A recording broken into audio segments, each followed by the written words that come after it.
and welcome to Add More Zest. My name's Rebecca, also known as 4Kids147, and today it's time for tip and trick number 14. Now, in my last tip and tricks video, I did talk about getting an easel, which can be perfect for helping with potential neck or backache. Now, I know some people prefer, if they're working on a larger diamond painting, to feel as though the whole diamond painting is, on the flat surface. And for that, the likes of an A3 easel, which is of course A3 size, might not be big enough.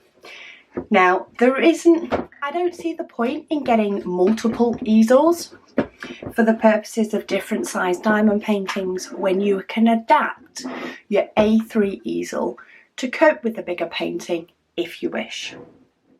Now, I do have a video which you can find on my website, is the easiest place to find it. I do have a video on how I work on large paintings, in which I have a section of it rolled here and then I drape it over the back of my easel and have a section rolled there. But I know some people, especially with paintings that may come out wider than the easel, to the right or to the left, prefer to have that supported. And if you do, this tip and trick is for you. Now, you can use something a lot posher than I am, because this is to hand, which is why I'm using it. But this is a flat cardboard box. Now, you can imagine this being, it could be a thin piece of wood, if you have, sheets of plywood or something floating about in, say, your garage. It could also be, you can get sheets of mount board. So it's like very thick cardboard. In fact, it's very similar to a cardboard box, but it looks nicer. And you can pick those up for a couple of pounds. You may decide to get an A2 sheet of mount board, which is bigger than the A3 size that we have here. And you can use that A2 piece of mount board. Now, because an easel tends to have a ledge, while you're going to use your light pad, for example, and that will take up some of that ledge, you don't want something that is as thick as the ledge to make your easel bigger, because then where's your light pad going to rest? Could become tricky. But mount board is probably the most ideal / cheapest option. But if you have wood in your garage, then that's even cheaper, isn't it? Because it's free. But I'm going to use this cardboard box as an example. And the idea is that you would sit the bigger piece on your easel, which gives you, where you can see where the edge is. You've got all this to one side. I've got the same amount, if not a little bit more, to the other side. That would allow me to put a much bigger diamond painting on here without any of the sides sagging over. And that makes my whole easel bigger, and then I can still have my light pad there without it coming off the edge. It would get, the corners might get a bit bashed over time, but compared to the cost of a piece of mount board, which is normally £2 to £3, I think, you're going to get a lot more use out of it if that's the way you prefer to do it. You can, of course, get ones that are taller. There will become a point, depending on the size, where the easel, is the physics is going to make it tip one way or another, especially if you're going upright.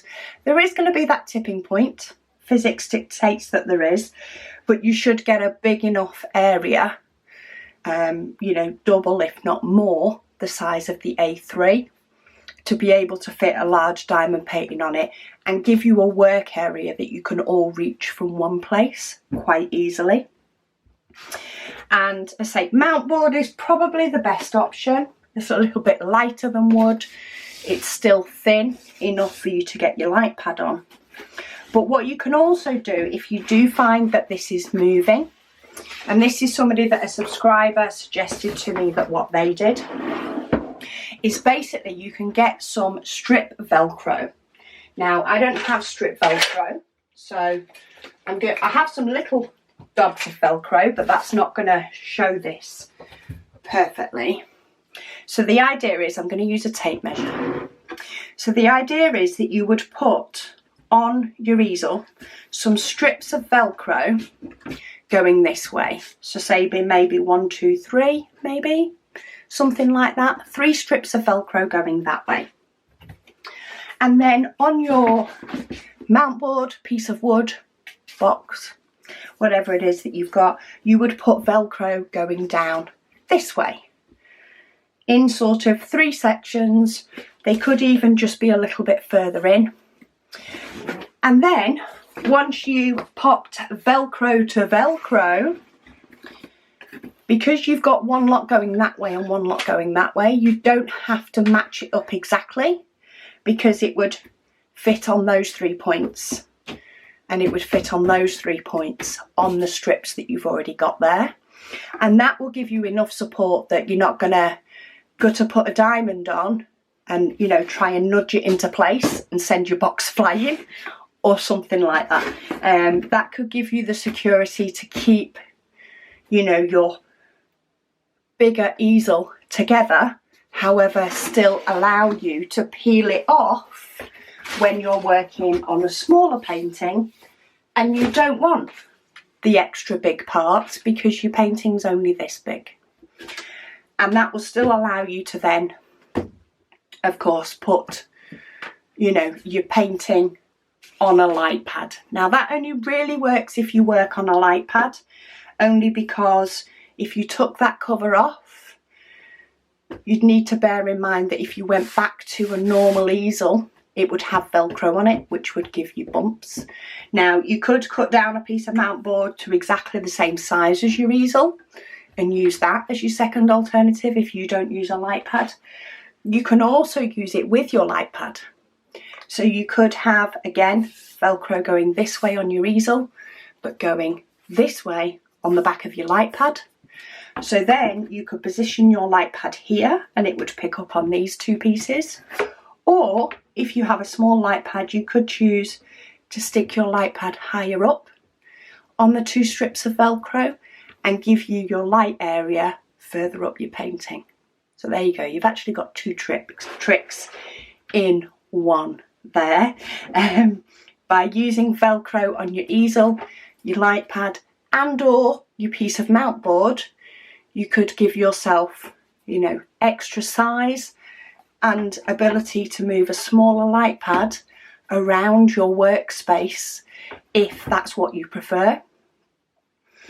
And then, you know, you could have a piece of mount board the size of your painting, and you could even put Velcro on your mount board as well on the front to allow you to move your light pad up and down if you only have a smaller one.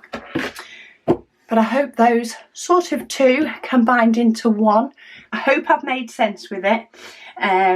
Just remember, if you do end up with multiple layers of Velcro, make sure you've got, you know, your hoops and your soft part will actually match up so that it sticks. 2 soft parts of Velcro won't work and 2 hoop parts won't work either.